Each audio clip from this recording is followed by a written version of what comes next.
8 16 تقسیم بر 4 دوم. درست؟ ما قبلا میگفتیم چی؟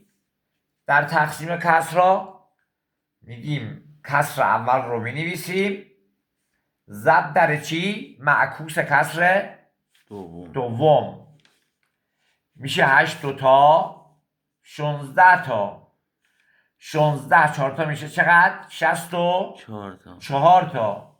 پس اینجا میگیم چی میکنیم؟ ساده میکنیم. به خود چند؟ 16 میشه چند؟ 1. اینجا میشه چی؟ 4.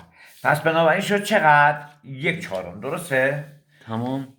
ولی اینجا حالا یک راه جدید میگیم 8 16 تقسیم بر 4 دوم. مستقیم همینجا عمل میکنیم. 8 تقسیم بر 4 میشه چند؟